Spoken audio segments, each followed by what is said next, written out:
please join me in welcoming Kevin and Julia Hartz.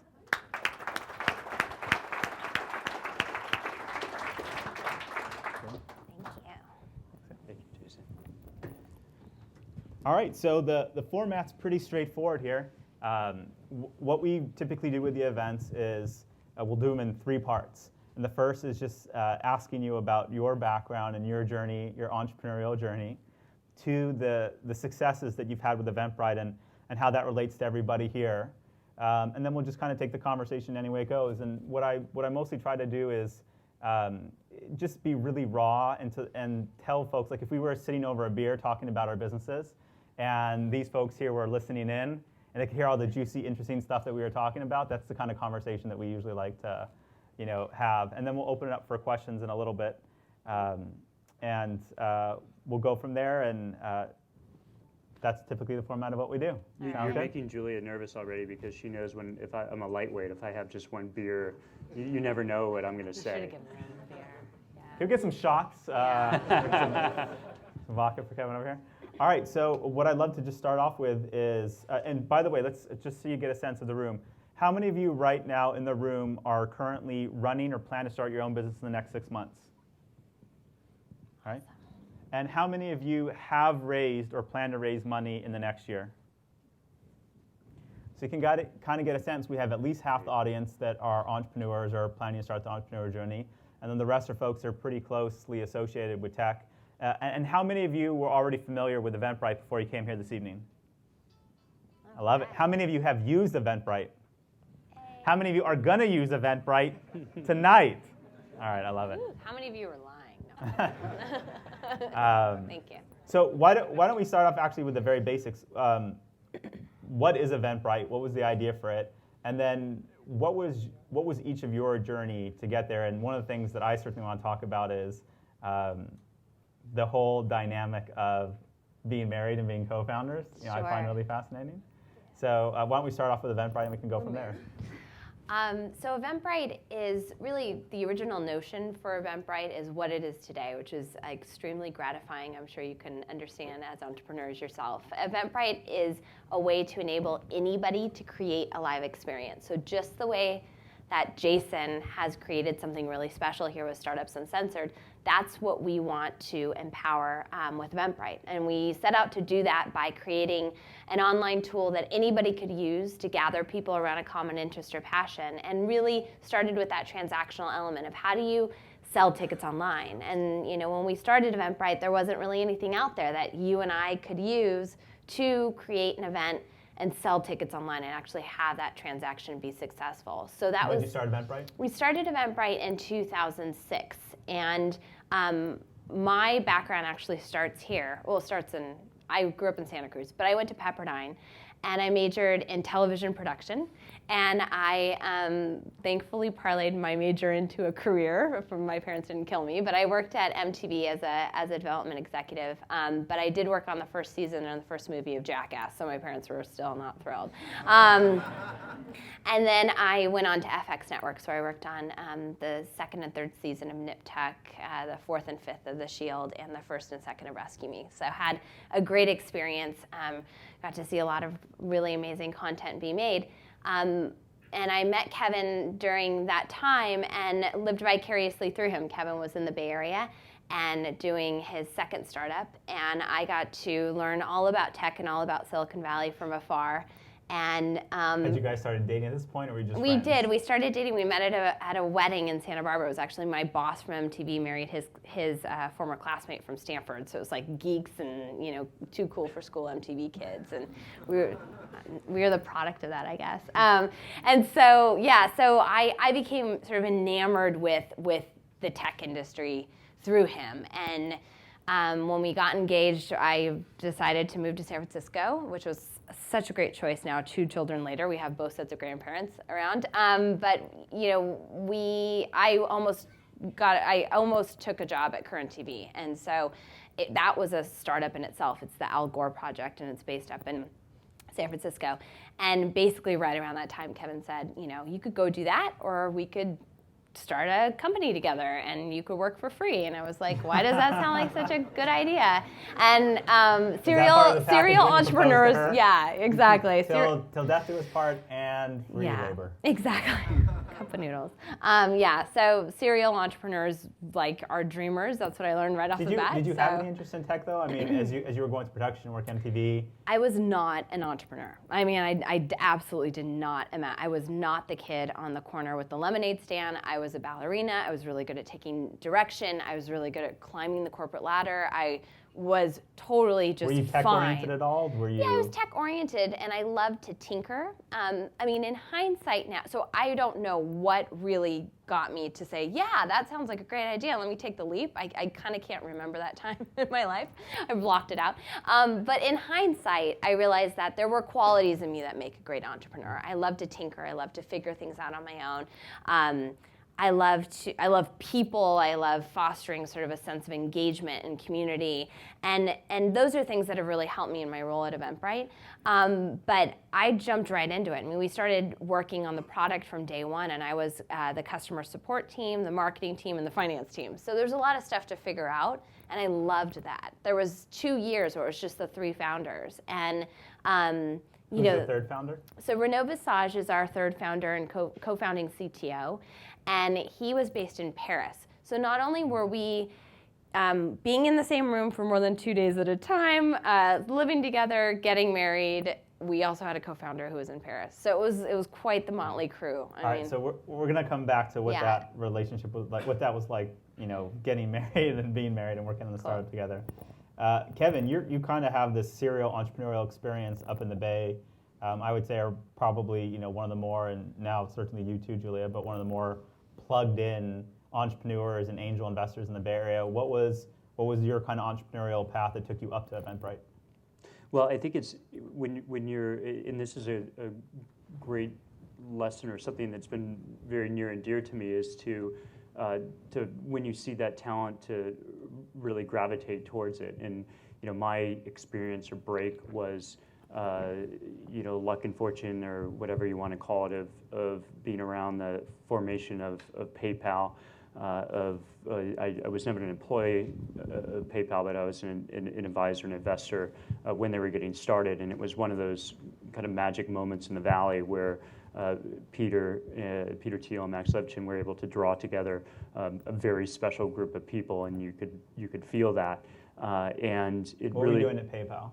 Well, I was never an employee. I had come off a small acquisition in the late '90s, and it was I call it my kind of Y Combinator-esque quick flip. We incorporated a company in April and sold it in October to a public company. It wasn't anything to retire the rest of one's life with, but it gave me the resources to go out there, start angel investing, start working with other companies, and I was reintroduced to Peter Thiel. What even got you into entrepreneurship? Were you from the Bay originally?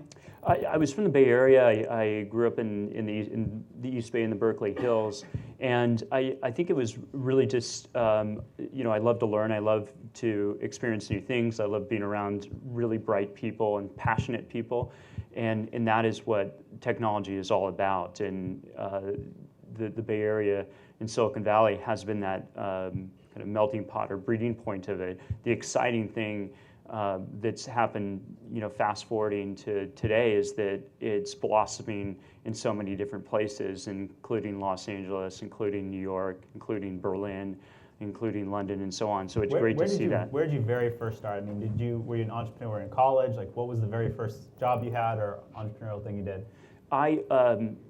I started Facebook, actually. I was hoping you were going to say this. Yeah, no, I'm kidding, but I'm not. I started, this dates me, but I started it was an entrepreneur venture, an analog Facebook. It was called Faces in the Crowd, and we got all the pictures of students and put it together with the birthday information and other personal information, sold advertising, and sold it around campus.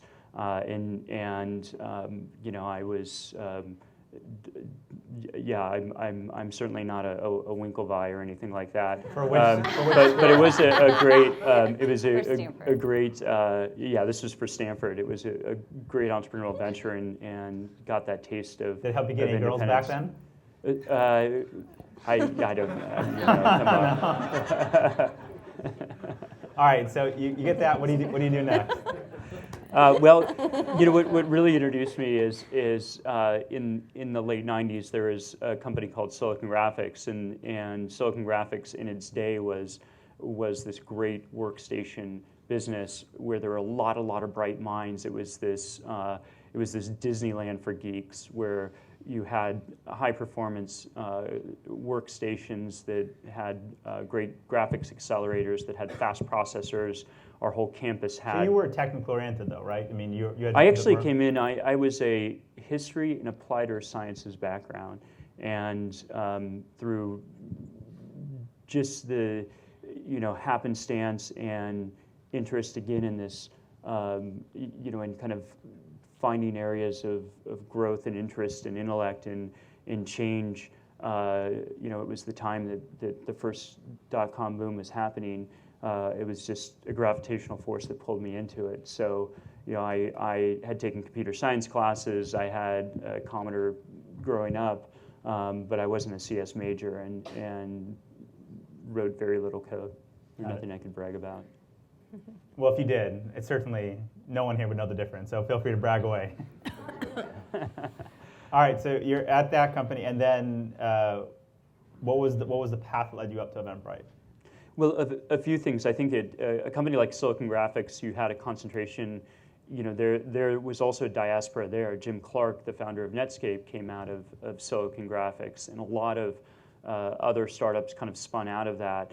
And sort of watching this, and also seeing these great minds together, and also being able to see the future, and you see the future at a company like in those days like Silicon Graphics, because everyone's working on these super fast workstations that cost at the time, $150,000 for a desktop workstation, but they show you what the world is going to look like in 5 years. Video, graphics, bandwidth, and so you got a lot of taste. You got a taste for what the computing landscape would look like in the future, and it really helped form, my mind in terms of where things go. That kind of curiosity or discussion. Where does music go?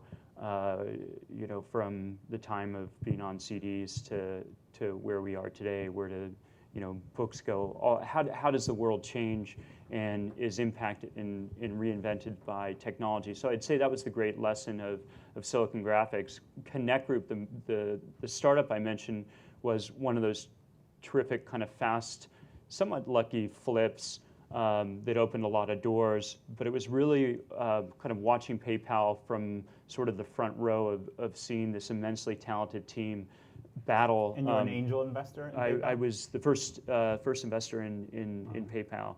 And again, I didn't invest in PayPal. I invested in a company called FieldLink, in a very, very talented team that was able to switch their model 3 different times. What was PayPal originally very first doing? What was that first model that they had?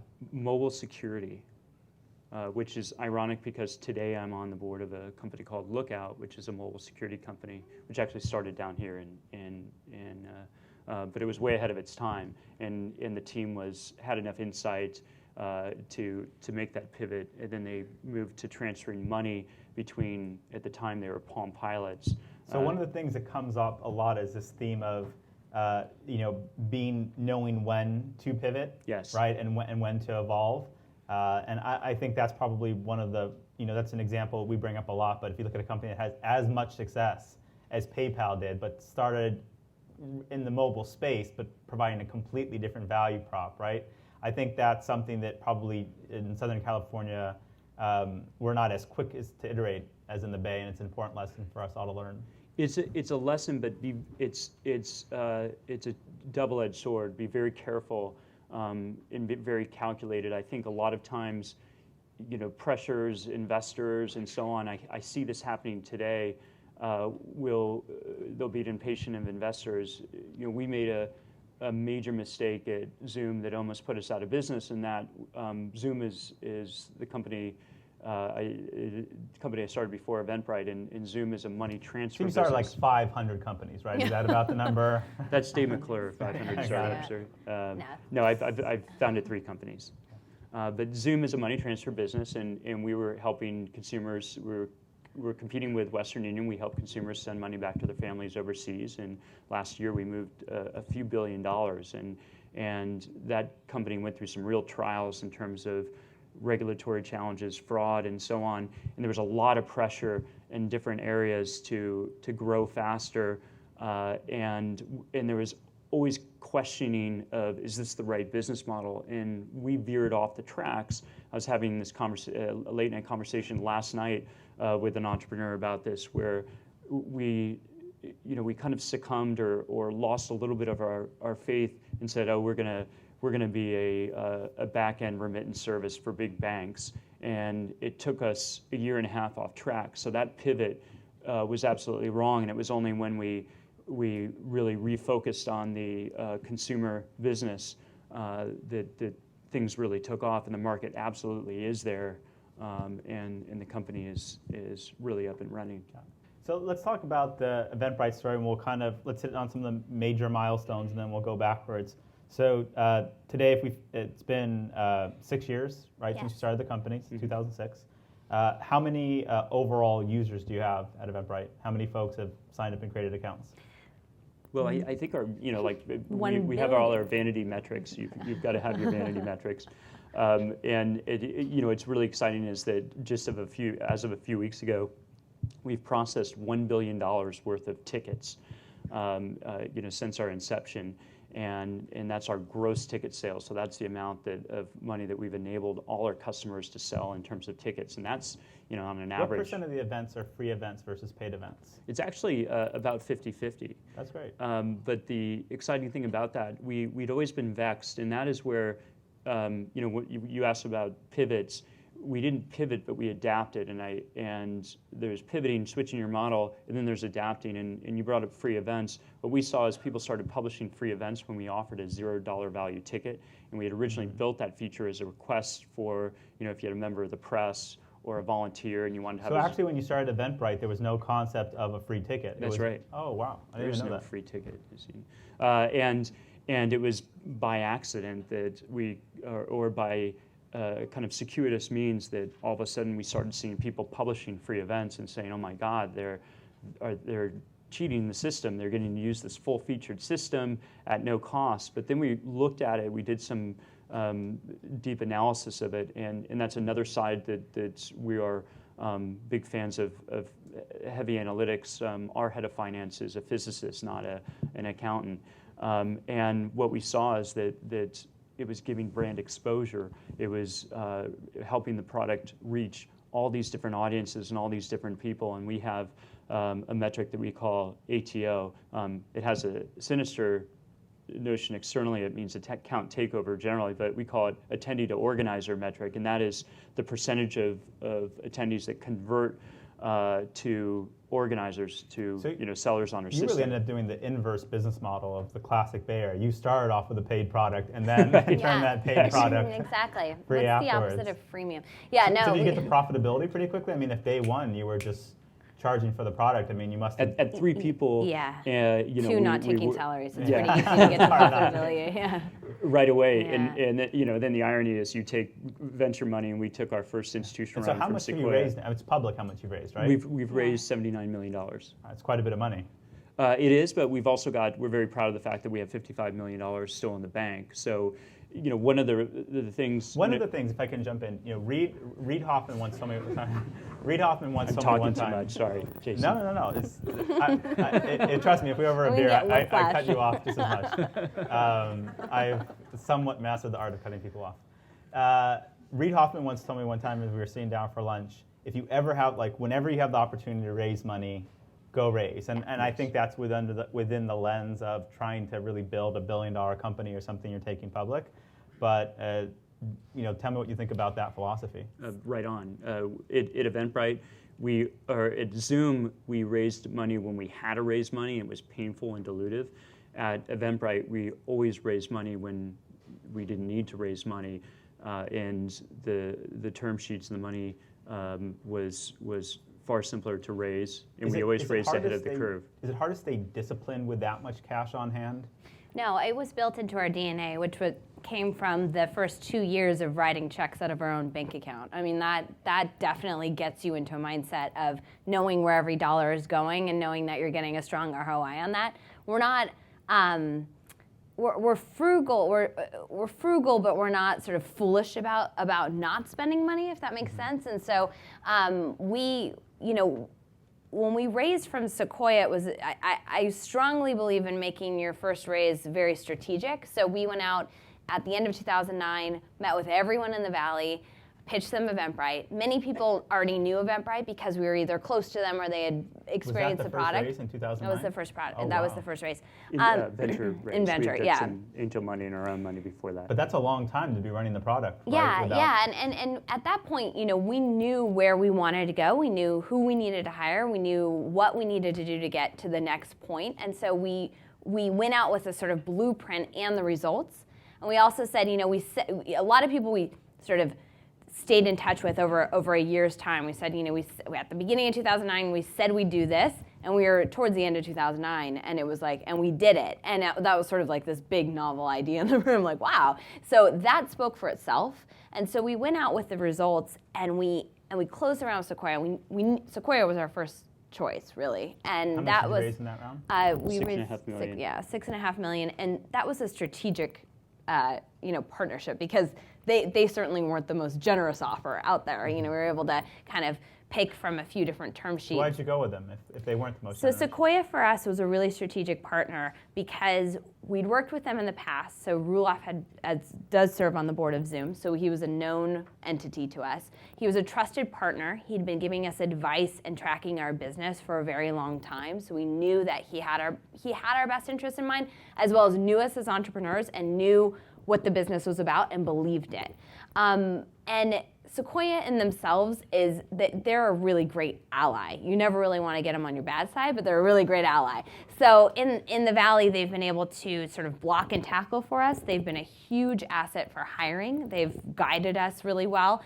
And I don't think it's any, I don't think it's a coincidence that we raised from Sequoia in 2009 and then we quickly raised, $70 more million within like the next year and a half. It just kind of, it's, once sort of you get the stamp of approval from a firm like Sequoia, it's easier to go out and pitch the business, and we basically raised 2 more growth rounds very quickly after that with, it wasn't easy, but it wasn't super hard. And that was just sort of, the end of 2009 wasn't the best time to be going out, but then, 2010 it got easier, and that's where we are today. So we have $55 million in the bank, so we're not thinking about fundraising. How many employees do you have today?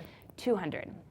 Just over Wow, 200. So we have about 190 in San Francisco and 10 in London. And how does that break down? Customer service, product tech, general operations, where do they fall? Yeah, engineering and product is a big part of Eventbrite. We're a tech company, so that's I'd say the biggest bulk of people, and then customer service, which sits in the middle of our San Francisco office, as well as marketing and finance and sales. So I want to go back to the early when you very first started, because you have the advantage of you've built one of the classic viral loop products. You built a product that inherently every single one of your user markets for you, right? Every single time we do an event at Startups Uncensored, now there are 15,000 people that may not have been exposed to Eventbrite that are, and I'm sure some of those people have now started using it for their own events. But that first year, right? I mean, a lot of folks here are building products that they're trying to get adoption off. I'm assuming you never did any paid marketing, right? You weren't buying traffic on Google or anything like that. What did you do to get the word out about the product? And was it just a matter of making the product so good that it got virally shared, or did you do some stuff that helped kind of grease the wheels and get that early adoption? Well, really in any type of business, kind of unscalable practices help you eventually scale. So we just spent a lot of time individually with customers and working with them and understanding what they needed. So a lot of it was priming the pump, and you see that in a lot of marketplace businesses. We perceive and we look at our business as a marketplace style business where, like a eBay marketplace or an Amazon marketplace, you have buyers and sellers. We have organizers, attendees and organizers, and we have all these multi-categories. And we started out with just really focusing on the seller, the organizer, providing them with great tools, but working individually and. But literally, that first 3 months, what did Yes. you do to get the word out? So literally calling people up, talking to people, bringing them onto the system. we And started when with did our you- peers. It was tech conferences were our Yeah. earliest adopters. So Got it was So you it got was conferences. like and we then, so got that's we good. got the tech crowd who were gathering and their conferences, and we've And been I mean, I even remember we were one of the first. We were in the first group of companies selected for TechCrunch. yeah. I I was just about to bring. I mean, 40. I was, this wasn't until it was 2007 that they did their first tech Yeah. conference. So TechCrunch, And they used you. and they've used us since the very beginning. I remember because I was really pregnant, printing out guest lists and yelling at Arrington. That was like claim to fame. That's when I got pulled off customer support. So. Oh well. Yeah. So we started. When did you start to Where see we- kind of a hockey stick adoption as far as just overall users of the product? It was really in mid-2008, and this is what happened. We had based our distribution on SEO and basically search engine optimization of the content on the event page. So we had these event pages that had a ton of user-generated content. So we helped our users promote their events by making them highly ranked in Google and Yahoo and other search engines and then thus boosting the rank of Eventbrite. So that was really like our main channel of distribution.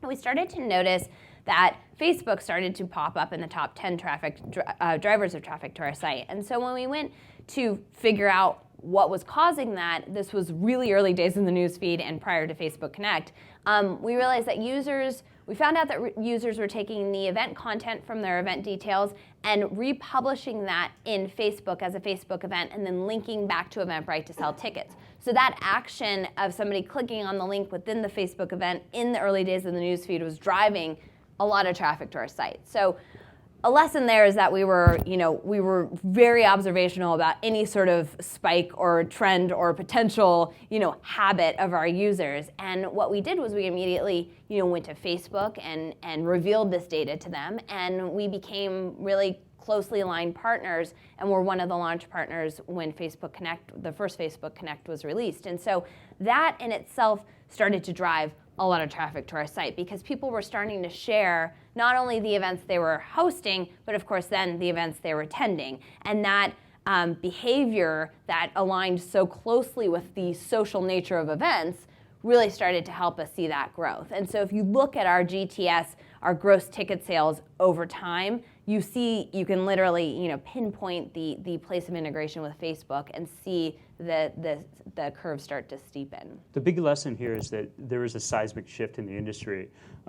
Julia is describing the revolution, the social revolution that was happening, in that 2007, 2008 kind of time period, and how a company like Eventbrite with a very small team and little or no financing really took off during the worst recession since the 1930s, and it was this seismic shift and change in the landscape. And that's what, as entrepreneurs, you should all be looking for. What are the changing winds today?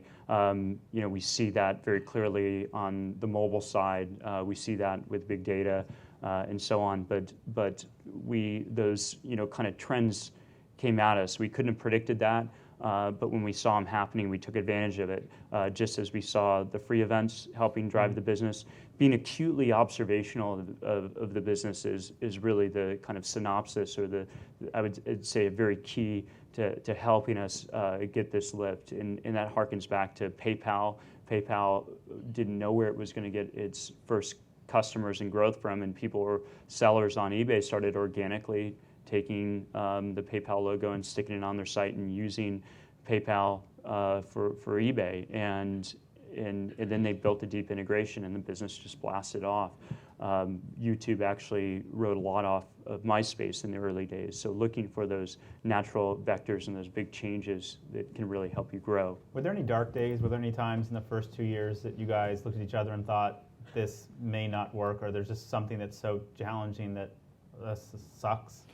There's always challenges. I think that when we went out, one that I'll never forget is we went out to raise. So when we were out fundraising, yeah, I think this was in 2009. We were out talking about the business, and the one question everybody was asking us about was distribution. And it's like, it's one of those questions where it's like a simple, basic question, but if you're asked it enough, you start to doubt your own your own concept, and well, people are going to events, they're inviting other people, that's how people are finding out about Eventbrite. And now it's like, now those same people that were asking us are probably going, well, Eventbrite, and it's like. But to that point, why do you think someone else wasn't able to come in and, I mean, I really don't, it seems like you have absolutely cornered the market on anyone that's hosting their own event and wants a simple way to provide a ticketed solution for it. I mean, I can't even think of another platform that has any kind of awareness compared to you guys. And at least from the front end experience, it's not the most complicated. I'm sure you've had 100 people to try to knock you off. Why hasn't anyone else been successful at making this happen? Well, it's low barriers to entry, but very high barriers to success, and a lot of meticulous building and nuances to the business that have gotten us into the orbit that we're in. So how do you build a friction-free experience that any seller, organizer can get on and publish and start selling tickets anywhere in the world, yet you're constantly under attack by fraudsters that if you were to not build a sophisticated mechanism to detect these fraudsters, they'd make off with immense amounts of money. It is the social integration. It is building this flywheel of growth through free events. It's really just talent density on the team, continually looking for those great people, building that culture. So I don't think it's not as clean of a story as that there were 1, 2, 3 things we did, but it was a lot of block and tackling over a long period of time. And I think that the frustrations that Julia and I and Renaud were experiencing in the early days, of talking to investors, were that there were these companies, in which we see today.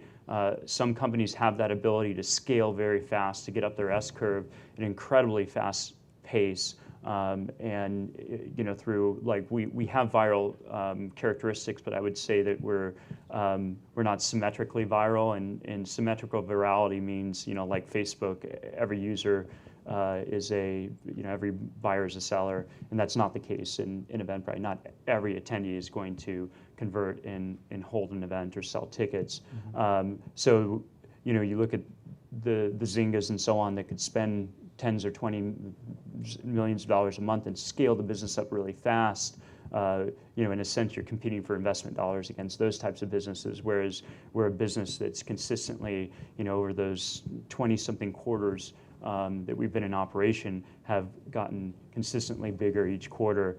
And I'm actually proud of that, and I think that's the right way, or in our case, it's been the right formula for building the business. What's the 5-year vision for that? When you say this is what we picture our businesses in 5 years from now, what is that?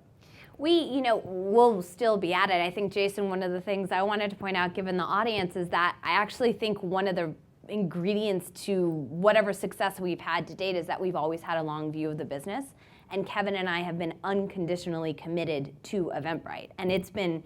When you say 6 years, I'm sort of like, really? Because we've never let off the gas. We've never let off the intensity. We've never let off the focus.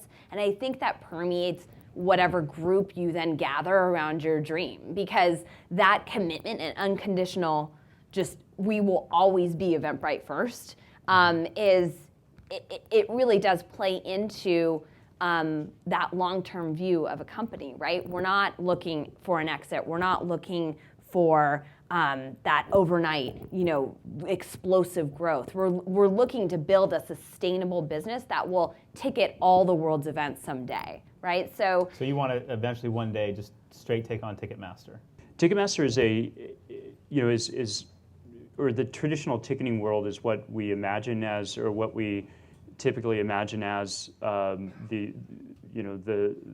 world, and that's that world is big music, big concerts, and big sporting events.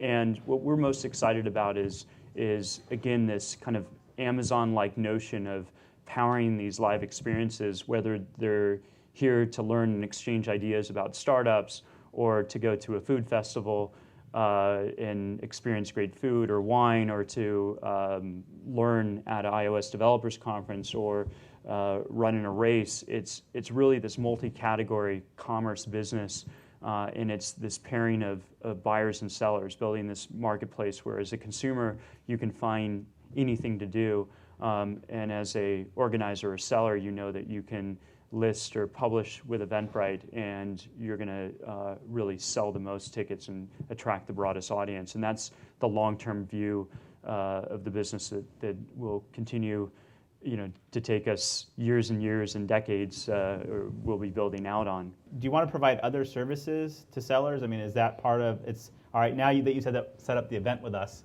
we can now help you with these 3-4 other things. Is that part of the plan? We're focused on, right now we're focused on helping people do what they can do on Eventbrite, which is create an event, build an audience, and successfully sell tickets. We've extended our reach to the day of event with our mobile entry products and our iPad-based box office.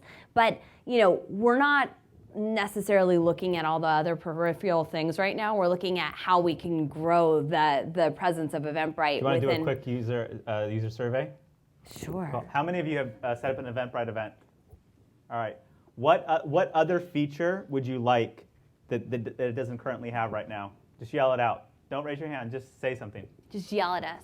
Viral sharing, where like if you refer it and 3 of your friends buy, you'll get yours for free. Great session. Cool. What else? What about future loyalty rewards? So what would a loyalty reward be? Got it. So if you're referring other people, you get benefits and perks on the service, or if you use it more often, you get it. What other kind of things would you like to see Eventbrite do? A press room. What would a press room be? Got it. So within more nailing into more list management. Should you guys be taking notes right now, or it's all in my head. Laura, we've got it on video. Laurel's got it. Yeah. All these things, these are all amazing suggestions, and you're going to implement them all this evening. Yeah, what it speaks to is really, you can see the length and breadth of what needs to be built here, and what Eventbrite will continue to evolve into the future, and that's what makes the business so exciting. We have so much to innovate on, from kind of the traditional ticketing side. So you asked 5 years. We'll still be working on this in 5. Okay. It's a long-term business. All right, so let's make this. Let's move away from the tech side for a second, back to the MTV Salacious side. What the heck is it like being married and having to work together all day long in a startup for 6 years? And how are the two of you not completely sick of each other? Well, so I mean, I can understand how you're not sick of her. Exactly. Right, but I feel sorry for Julia. No. You should see our house. We have a 4.5-year-old girl and a 7-month-old girl, and me. So I mean, I feel sorry for him because it's a lot. It's a lot of women to take on. So we are unique in the sense that our relationship, our marriage, and our parenthood all have developed under this auspices of us being co-founders. So I almost feel like if you were to ask me now, 6 years married to Kevin, if I would start a company with him, I'd probably say, are you crazy? Because we would know one reality as a couple, right? But this is our reality. Because you started off. Yeah, and I just, and so in starting the company together, we said we'll take it one step at a time. We weren't nuts, this might not work out. So what are our priorities? Obviously, relationship comes first. So what do we do? We put one step in front of the other. We took it month by month in the beginning. Is this working? Are we cool? Can we deal with this? Some couples never fight in their personal lives. Some do all the time. I mean, if you have an argument in your personal life, your household, how do you not bring that into the workplace? We get over things really quickly. So I think that our style is to recover quite quickly. Actually, my mom just told me. Do you run an agile household? Yeah, Scrum. We just keep iterating. We kind of do. Oh God. So we had some great advice from good friends of ours, the Birches, who started a couple companies together, one of which was Bebo, and they sold to AOL in 2008. They said divide and conquer, never work on the same part of the business at the same time. And we took that to heart, and Kevin and I are both kind of in a way, we like to follow rules. So that's our number one rule. And we've only broken it one time. and it was painful, but the rule really works for us, or the motto, and that's why I worked on customer service, marketing, and finance. Kevin developed the product, and Renaud built the site. And that was it was a very quaint little world for the first 2 years, and then we worked on building up those functions, hiring people who were going to then build out those functions in the company. And now today our roles have evolved, and we still work on totally separate parts of the business. We get together to do this kind of stuff that I call like the puppetry, but we don't have like, we don't overlap, on a day-to-day basis. And so although we sit next to each other because we want to be kind and not make other people have to sit close to, next to us. We sit next to each other in the middle of the floor. We, at the end of the day, Are there ever times that employees go ask one of you something, you say no, and then they go to the other one? it's like mom and dad, totally, all the time. No. Yes, kind of. We should be monitoring who goes to who, or how many times they go to you first versus me. Yeah, exactly. Interesting, yeah. I have a feeling she says no more than you do. Yeah. We I don't know. We have to like review the day on the way home. I mean, we carpool into work because we live in San Francisco. So and I'm like, how was your day? And so that's kind of. One day you're going to be like on Oprah, literally not even talking about tech companies, but just how to like build marriages and raise families. I don't know. Well, what Julia talks about is interesting, and a lot here with startups, and probably most. Although I talked to a few couples that are working on their businesses here, but there is a universality to this. With co-founders, and that is this chemistry and this notion of dividing and conquering, and this notion that you're entering into a long-term relationship with a business partner, and you want to find somebody with that balance that can be supportive, that can offer that kind of intellectual. Those ideas to bounce off, that complements your weaknesses. All those are the ingredients of a great business partnership. Having seen a lot of different companies grow and a lot of different founding teams grow, the elements that Julia talks about here are very critical in co-founders in general. And so I think that's a very universal notion there. Julia, how come you think there aren't more women tech founders? I'm sure on every panel in the last 6 years when it's about, hey, women tech founders, you're invited to it.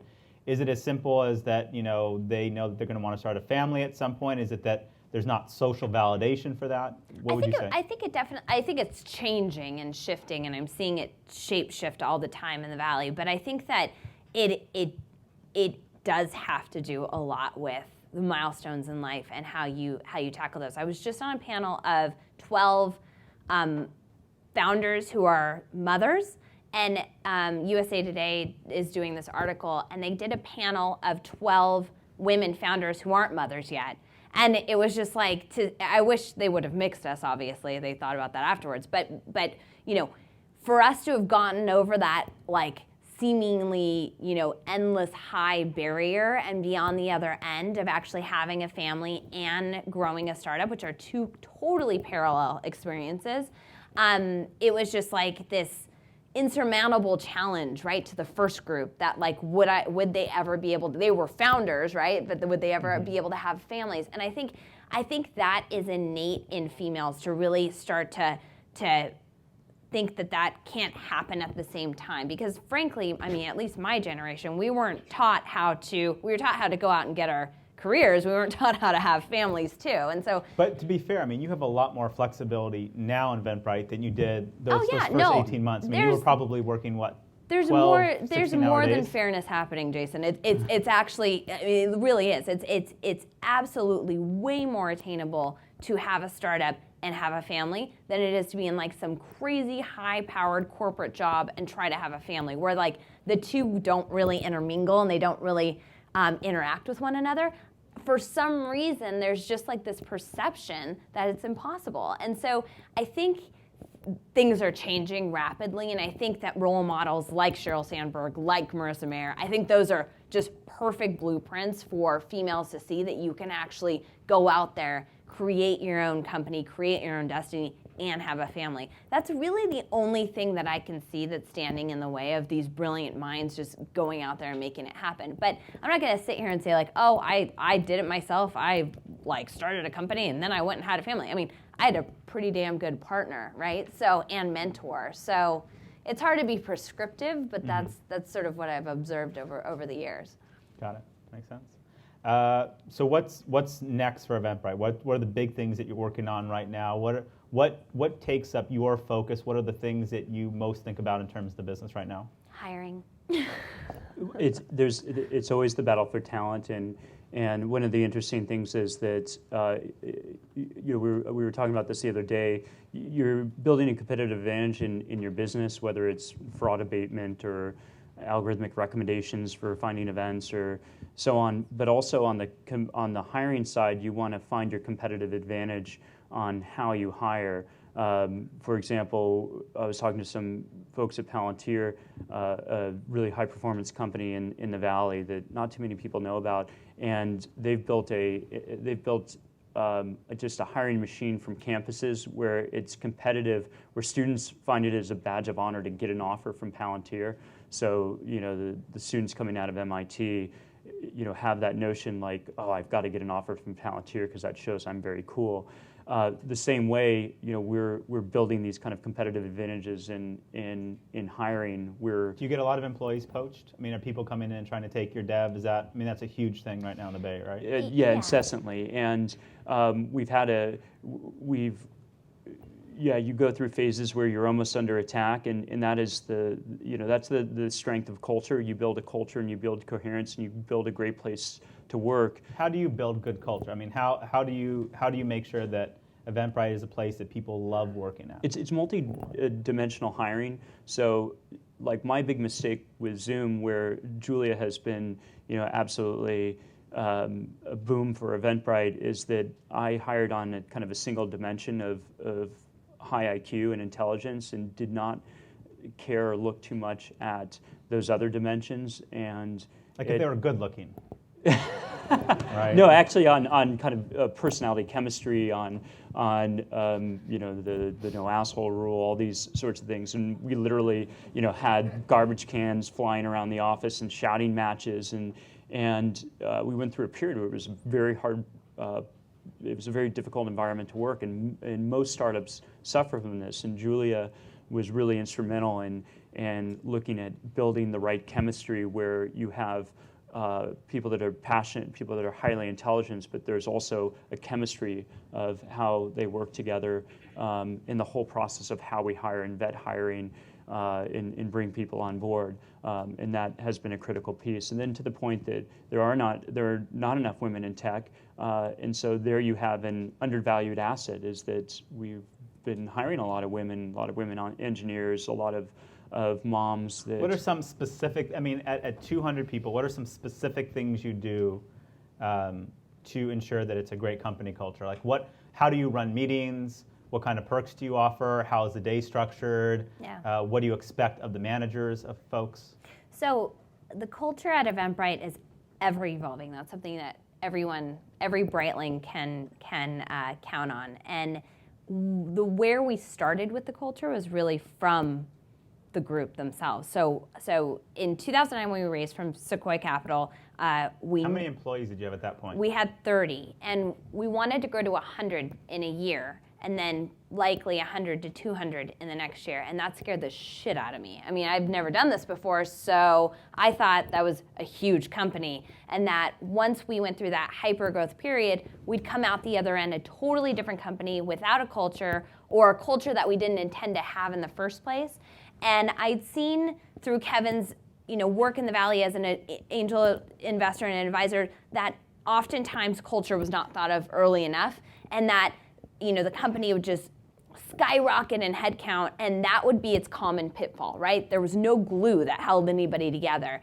And I got really down. I thought, well, this is inevitable. This is going to happen. And at the same time, I sort of didn't really know where I was going to help Eventbrite succeed. You know, I felt like I didn't want to be in the way of brilliance, and was I going to just like turn into this like random figurehead that was married to the CEO and just sort of random? And at that time, I kind of, all these things collided, and I thought, well, I wonder what would happen if a founder spent their entire day thinking about people. And I could do that. I'm pretty good at that. And I don't have an MBA. I don't have an entrepreneurial background. I'm not a techie, but I am an expert on Eventbrite. And so I just kind of went to class in my own head and at Eventbrite. And you're very good at identifying jackasses. There you go. Getting people to do really stupid things. So I basically just immediately learned that if you were to build a sustainable culture, it would have to be one that was created by the people themselves. And I say people and not employees because I didn't care about what they could do for us. I cared about who they were as people. What about at a smaller level? Most folks here, it's going to, goodness willing, if they all want to be running companies of 200 and more employees, they will. But when you're at 30 and under, how then? Because I think one of the things that happens is when you're a one person, a company of one or a company of 2 or 3 or 5, you don't think about culture, you just think about what has to get done. Yeah. But often what I've heard are folks in your position saying, hey, it has to start then. So it starts with you, and that might be a little bit scary, but look in the mirror. Your company is going to be who you are. And I can say that with 100%. What's an example of that? What's that really mean? So, well, I would use transparency. Yeah. So at Eventbrite, you walk in the door, and we have a large panel display of real-time data of sales right there, and a map that pops up events, tickets being sold all around the world. And we believe in that transparency, that every employee, everyone on the team should know exactly where the numbers are. We send out daily cron job numbers. We have something called Heart to Hartz, which you can anonymously enter questions on Google Moderator, and every Thursday, Julie and I get up there and we answer, like we say, bring it on. Ask us the hardest questions about, like, is the stock option plan fair? People What's the hardest question you got in the last month? Questions about why some people were let go, why someone was let go. What are some others? Why was that person let go? Now we need the beers. Now you're getting into. You have to be in the Breitling family to get that information. No, I think that, and I always like to joke, it's because Kevin and I can't keep secrets. That's why we have transparency. So I mean, so again, it comes back to honestly who you are as like what is your character, and then that is actually going to become. It inevitably will play into what the culture is at your company. And for Kevin and I, being committed, being very intentional about our commitment to Eventbrite, I do think has played a part in who we are as a company. And that it doesn't come comfortably for me to say that, but it's true. It's in hindsight, you really can't avoid it. Your company will have the stamp of who you are inherently as a person. And so I think that's where the beginning days of culture starts to form. It's those choices you make. Who are you going to hire? Why are you going to hire them? What kind of tone are you going to set in the office? What kind of expectations are you going to set? And it kind of happens easily when you're a small group, right? But things can certainly go wrong under 30. I mean, that's definitely been known to happen. What are the biggest mistakes that you've made? I mean, just a moment you're like, I really, F this up, and what did you learn from it that, these folks could learn from your experience? For me, it's two things. It's not taking risks early enough, like being a little bit adverse to risk, and that I've sort of tried to learn my way out of that. Is that pre-Eventbrite or post-Eventbrite? That's during the forming of Eventbrite, like the building of Eventbrite. What's an actual what was the consequence of being risk adverse? So we had a freemium model where you could use Eventbrite for free or you could pay for it, and meaning like even if you had a paid event, you could use it for free, and that was the basic version. And then there's a premium version of Eventbrite. Kevin and I were horrible at putting stuff in the premium bucket because we wanted everybody to have a great experience. So it wasn't really working out, but we kept at it for probably longer than I think we should have, where we migrated everyone to the premium product, to the paid product that you see today, which is the 2.5% plus 99 cents, which is incredibly low fee anyways. And we really agonized over that decision. And what happened was our conversion didn't go down, it went up. Because when people came to Eventbrite, there was just Eventbrite. There wasn't Eventbrite Basic and Eventbrite Premium. And so I wish we would have made that decision 6 months earlier instead of agonizing over it, right? So that's a concrete thing where that I can point to and say, that's something we could have adjusted. The other thing, of course, is hiring. I mean, I think you can't not grow a company. What's the biggest mistake you made in hiring? Just making a decision that. No, what's the name of the person? No, like, give me his or her name. I want to look them up on Facebook. The only secret I can keep is that, just making a decision based on the wrong reasons and sort of deluding ourselves into thinking that's a great idea. What are the wrong reasons?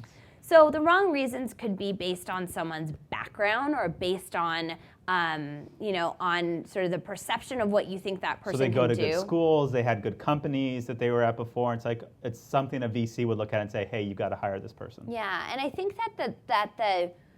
so at Eventbrite, we have a very swift and efficient hiring process, but we are extremely thorough. I mean, the rigor around hiring is incredible. What's the hiring process? So basically, everyone should apply to Eventbrite and just you go to eventbrite.com/jobs and you apply. We take employee referrals actually extremely seriously because anywhere from 20 to 30% at any given time of our hires is coming from internal referrals. So first and foremost, we have like principles around our responsive rate, and the people who are referred by Brightlings themselves get an incredibly quick turnaround on whether or not they're a great fit for the job. But once somebody comes in the door of Eventbrite, once you get to the physical interviewing process, you're meeting with anywhere between 4 and 5 people, maybe 6, per round, and there's 3 rounds. There's the first round, there's the second round, and then there's what we call the founders round, which is where everybody meets with Kevin and I and anybody else. So when you hire somebody at customer service for $15 to $20 an hour, they're still meeting with you. Yeah. Mm-hmm. Absolutely. And really how long are each of these sets? I mean, that's a pretty meaningful time commitment of your company, right? To take 6 people for an interview and presumably another set of people, and then goes to you. How long do those interviews literally take? The founders round are 30 minutes, and they're critically important. And the other side of it is that we have debriefings that Julie and I attend with the hiring managers and members of the team. So we'll sit in with the customer service team and we'll talk in depth about a candidate. And that's incredibly important because we're instilling, we ourselves are learning, but we're sharing, what are the tenets of our culture and how to make those right hires, and we're reinforcing the really important point is that, the most important decision anyone in a company can ever make is that yes or no decision on hiring. And so really enforcing that. There's a point where, we think it's around 300 with PayPal. I think Peter Thiel stopped interviewing after 200. There's a certain point it doesn't scale, but we've been hopefully, teaching, or we know we've been teaching that craft, and the values are there with the team members around us that the business will scale beyond it. It actually gets easier from a point of culture. It's self-reinforcing as you grow, and everyone really understands it and helps foster it. All right, so I'm actually kind of curious on this. So, and by the way, you have probably, I would say, if not the best, one of the best customer service I've ever used. And what I was blown away by is when I first started using Eventbrite, I was calling customer service and they weren't paid events, and they were just so helpful. And I was thinking to myself, gosh, how are they investing so much money in just users that have general questions about how to use the admin tools, which are amazing? And I mean, here I am, I guess, a year and a half later, and you guys made a couple tens of thousands. Well, no, but I'm just saying I think your customer service has actually done a good job of converting it. But let's say. By the way, we thought about when creating a new ticketing company, how do you do that? You do everything opposite of. You build great technology, you build a great service that people love, and on the service side, it absolutely does scale. We watch very carefully, like the revenue per contact and all these metrics.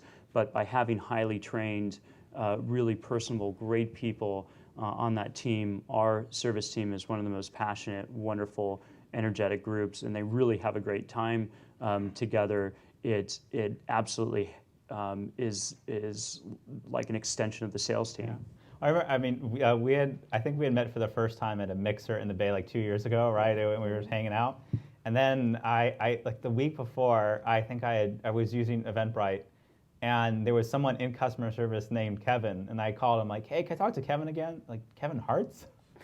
And I think they would have put me right through to you if I had asked how to use the website. If he had a phone, they would put you right through. Yeah, no, I mean, I think that it harkens back to the beginning of Eventbrite, when it was me answering customer support emails, sending Kevin the user information and the feedback, him developing the product. I mean, again, it was like ingrained in what Eventbrite was. There was absolutely no chance that we would like scale and put a call center out in Nebraska. I mean, that was just not an option. I would never even discuss the notion. How many folks do you have in customer service We now? have about 30 in customer support now, and we're scaling quite rapidly there. I think that we, again, look for efficiencies. We look for points. We're not just trying to drive as many people to our support team as we can, but we certainly aren't afraid of picking up the phone and talking to them. And they sit in the middle of the company. They touch every single group at Eventbrite. And that's really important to who we are as a company. So going back to this hiring, this is really interesting for me, the hiring process.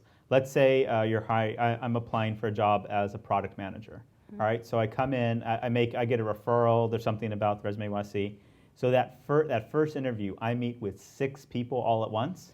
So you typically go through a phone screen, and then who does that phone? The hiring VP or manager. director of product? Yeah, okay. The hiring manager will do the phone screen. So our hiring managers at Eventbrite, we have the expectation that if you're hiring, then you are carving out 30% of your time. I mean, there is a lot of emphasis placed on the hiring manager. We do have an internal recruiting team, but that.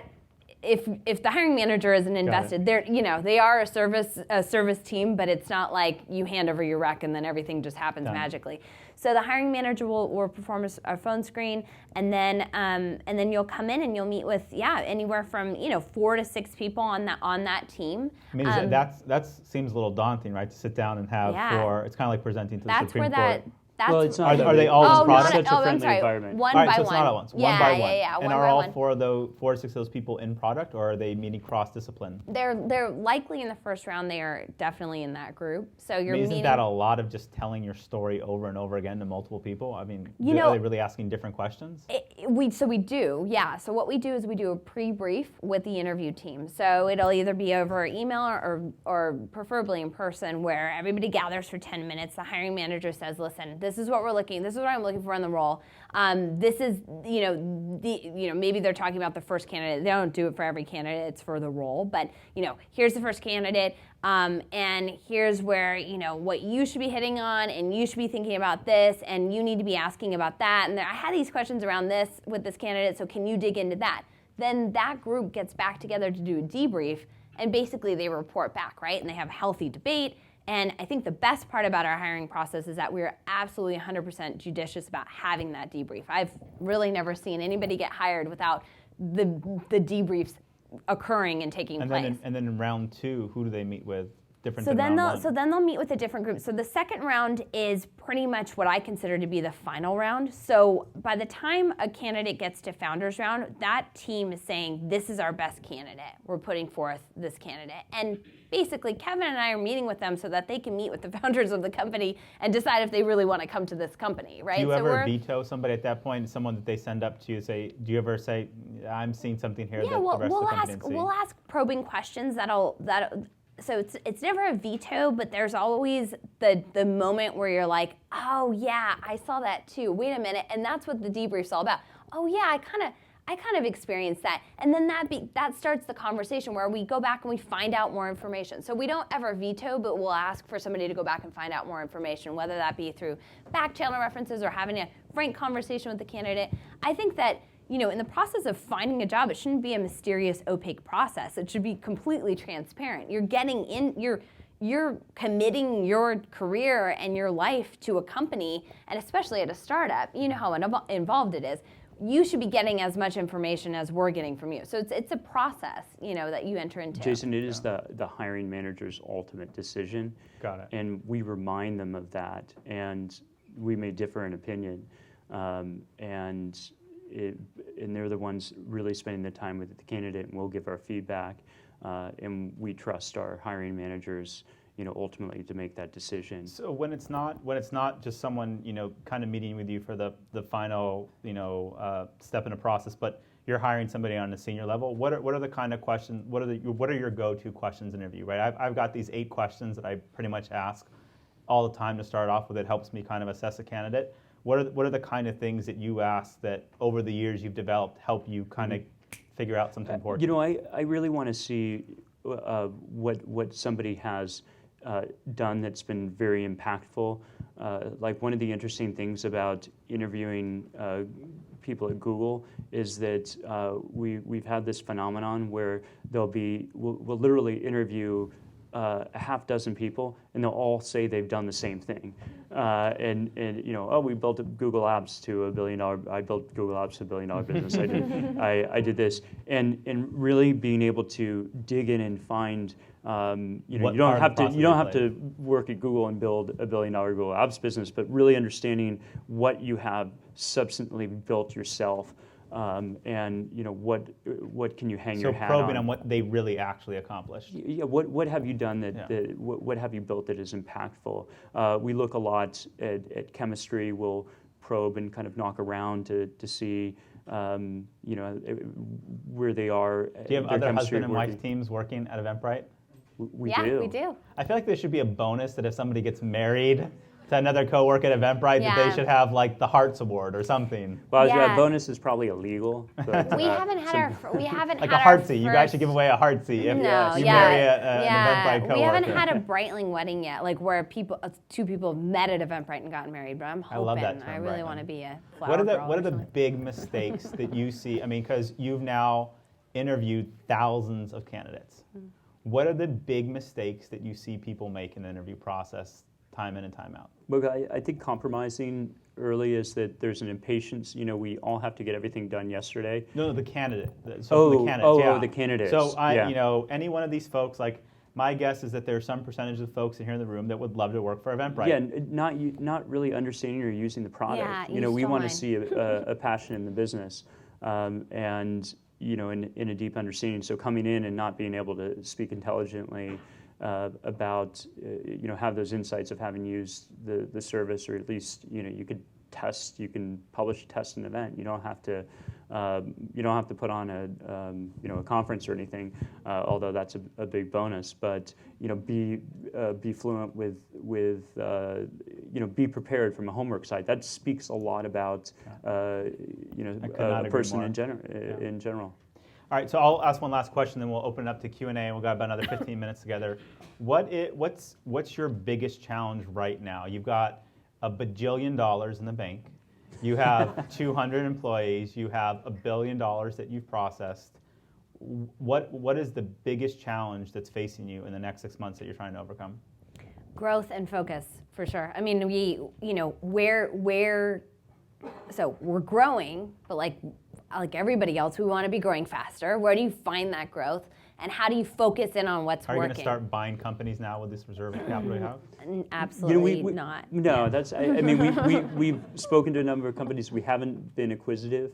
One of our board members, Sean Moriarty, who's down here in Pasadena, former CEO of Ticketmaster, has been very acquisitive. During his tenure at Ticketmaster, and we don't want to be dogmatic. We've been to date a business that has grown organically. We've looked at some acquisitions. Historically, over the last 2 years or so, the market's been frothy, and so it's been hard. I don't think the economics are right, but I think it's important not to be overly dogmatic. If we found the right company, that's certainly a possibility. So just sorry to veer off on that point. How many different companies have you angel invested in now? Many dozen. What give us the highlight reel? What are because you're in, it's from what I know, almost every well-known major deal in the Bay. What are the companies that you angel invested in? I wrote the first check to Trulia. I was a very early investor and worked very closely with the Pinterest team very early on. They're now, my God, they're really out there, often running on their own, and astound me. Was one of the first investors in Airbnb, and that's an incredible team. I mentioned this company Lookout that moved up from Southern California and is mobile security for Android and the number 4 most popular Android app. Yammer was David Sachs, the PayPal Mafia, was just acquired by Microsoft. Uber, we love what Travis has done with the service there, and took Uber from the airport over here. Any others were? Milo? Milo, great young first-time entrepreneur, acquired by eBay, and So you got kind of a Midas touch when it comes to angel investing, it sounds like. I don't look at it that. I mean, I honestly don't look at it that way. I really love finding smart, really talented, aggressive entrepreneurs that I can learn from, and that's my formula. Is if you're learning as much, and now in many cases more, from these entrepreneurs, they're going to find their way to success. Okay. Well, so why don't we let's open up to questions. Laurel, you got the mic. Let's get one other person that can help out with a mic, and we'll come around. And I think we got time for about 4 or 5 questions here. If you ask a dumb question, I'll be like, hey, it's a dumb question. I like your authority voice. Somebody else get a mic. Why don't we go over here in the pinstripe shirt, Laurel? Thanks. Yeah, this is probably relevant to a lot of the startups. Why don't you stand up, say your name, what company, and then we'll jump into the question. My name is Reed Pearson, co-founder of FanLime. We're kind of like Pinterest for sports fans. So, this is kind of relevant to a lot of the startups. How did you guys balance in the early days being comfortable with the product and being really happy with the way it was functioning versus just getting out there and starting to get customers? And were you satisfied with where the product was when you first started? We always released early, and we're never satisfied. And I'm still like, where our product needs to be, I'm still deeply dissatisfied. Like I think that there's, it's just hearing from you here. There's so much we can do, but I think it's important to get a product out there and get it in front of users and learn from the users and get that data and grow. So my philosophy is to push things early, and that has been, when I was actively angel investing, I would never invest in companies that were PowerPoint businesses. It was always in entrepreneurs that were scrappy enough with no money and on the ramen runway that were able to launch a product and get customers. So I feel very strongly it's important to get the service out to the world quickly and learn. Other questions? We got one over here in the front. So my question is, so you met... Your name and who you're with? Yeah, Mike Flynn, Opportunity Green, and Sponsumo. You met Renault in France, or... Well, we met Renault through... CTO. At Zoom. One of the employees at Zoom worked at a client-backed photo sharing company prior, and Renault was an architect and engineer there, and a great photographer. And we were introduced. He was spending some time out in the Bay Area, working for Sony. The company was acquired by Sony, and so there was this introduction made, and the three of us just really hit it off, and we're really this great balance. Renault with his deeply technical skills, and also this kind of artistry of design and photography, Julia and myself. That's okay. What was the philosophy behind picking your CTO? Finding a great person, finding great talent that could show results. He actually started on a consulting basis, and quickly. Became very quickly apparent that he should be a co-founder. He should be that person. Other questions? Why don't we take one back here and then we'll head over there? Okay. Hi, my name's Aaron. I don't have a startup, but I work for Activision, so I work in tech. My question is, how do you guys figure out what to charge? What sort of premium to assign on top of the ticket price to make money? So in the beginning days, we sort of looked at, any sort of other comparables in the market and kind of priced right around there. I mean, I think that what we wanted to do was really build a great product that delighted customers. We were actually sort of less concerned with what we charged for it and really focused on that gross ticket sales. So it was the volume of business that we were doing. So when we would say we've sold $1 billion in gross ticket sales, that's what we've helped our customers sell. And so that actually is the number that's really important to us. And the revenue comes from those ticket fees. So we looked at what other, similar players in the market were charging. We charged somewhat on the lower end. I'd say that still today there's not many people who do what Eventbrite does and charge a lot lower than what we do. And what's interesting is that what we found is that on average we're about a third the price of the large traditional ticketers, but it turned out we had the same gross profit per ticket, which just shows that we will wear down and break the others in that market when you can charge a third of the price and still have the same gross profit per transaction. And that's because we've reconstructed ticketing from the ground up and built a highly efficient and scalable business. I hear, is that a head shaking in a manner of like I don't believe, or? Yes and no. There's a reason that the big guys aren't as profitable with that heavy markup, is that because the markup has become a revenue source for their clients. Right. Yes. I mean, they're the shield to. So unless you're willing to replace that revenue source for them, they'll never leave the hand that feeds them. And that's absolutely right in the traditional ticketing areas of music. So what he's referring to is very adept and savvy, is that there are these kind of kickbacks. And what we're doing is we're building ticketing across all these areas where you don't have that perversion, or you don't, that's a harsh word, but you don't have that, you don't have those strange dynamics. Yeah, you're kind of a pervert there, man, for the way you run your business. Yeah, you don't have those very odd dynamics of paying customers. Why don't we take Laura, a question there in the back? And we'll go to next to you, the right there, and then we'll go to you since you're standing and waving your hand like you really want to ask a question.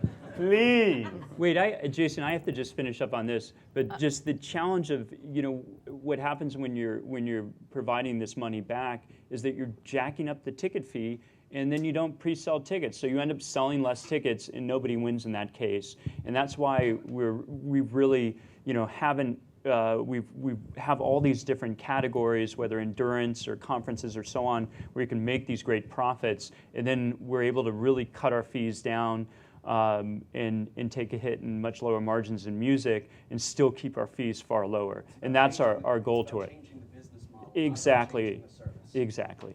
All right, over here. So my question is also kind of. You guys really do not like to Similar. say your name and your company, so I'm giving you like free promotion here. My Who are name you? is your name is Jason. Hi, Jason. Hi, nice to meet you. Sorry for all the scolding. Both of you. What is not your just social you. security number? Really? Anyway, so my question, you kind of mentioned earlier that you weren't really afraid of other people really getting into this because there's a low barrier to entry, but a high cost associated with it. I think you said something along those lines. But what about someone like Ticketmaster that already has a huge brand, kind of doing an offshoot of themselves where they do charge less, like you're charging, and use their brand name to throw their weight around. Are you worried about something like that? Well, look at, the history historically, that's a very, very challenging thing to do. It's a great question. So two parts of it. One is just be very careful with competition in terms of, there's companies that have just gone after each other rather than really focusing on the customer and have destroyed themselves. When you lose sight of the customer and just want to win and beat a competitor, that's far. That is not, in my opinion, the right way to build a business. I think a company like Amazon is a great example where they just focus on the customer and they're not looking at every little competitor. That company would be torn apart if they watched every new type of commerce site popping up, and yet they've grown to this $100 billion valued business. The second part about the traditional ticketers on the high-end side, they do things a certain way, and that applies to all the businesses that you as entrepreneurs are out there to disrupt. It's very, very hard. Roll-off Botha from PayPal saw this, the banks and First Aid and others that were going after them just really couldn't reinvent themselves. Barry McCarthy on our board, who was CFO at Netflix for a number of years, for the past 12 years, saw this in Blockbuster. A company builds, has that innovator's dilemma. Western Union has that innovator's dilemma where they have hundreds of thousands of money sending retail stores, and so by offering an online service, they're in fact undercutting their own business, and it's really just not in their DNA, a traditional player's DNA, to be able to switch. And history, has shown that's a very challenging thing to do. All right, our excited friend over here. Hi, my name is Eric. My question is, what was your guiding principle for deciding how to allocate stock, especially to your early employees? How did you divide up stock, especially early on, and did that have a big impact on your company? I assume it must have. But how did you decide to do that? Yeah, big complex question that that changes and is discussed quite a bit. As the company grows, you change your policies and so on. But in general, you raffled it, right? Yeah, right. We just like bingo, and if you got like every third employee got equity. Yeah. My big lesson in what I synthesize from my experiences is that employees, team members never dilute a company. It's making bad decisions or hires or getting in trouble that you have to go out and fundraise that you really get whacked with dilution. So it's those fundraising events where you didn't build the best team, or you made miscalculations that you end up getting diluted. And so we've always been always way above market in terms of equity grants. We've also been very capital efficient in terms of running the business and raising cash. And so we do have that luxury of looking out there and being in that 75th, 85th plus percentile of granting options at Eventbrite, and think it's a very important aspect of the So business. every single Breiling owns a part of Eventbrite, has equity. Okay, let's take one or two more questions. I like the hand waving. I like the hand waving Yeah, can we go to the hand waving? person with the glasses. Oh. Is this Jason? Hi, No, my name is dude. Kevin Chang. I'm an ex-Googler. Did you build Google Apps? $2 billion? Maybe. I co-founded a startup that was acquired by Demand Media, and now I'm a VP of engineering. Question for both of you, or for Kevin actually. Julia, do not answer this question. You know what I It's mean? not for you.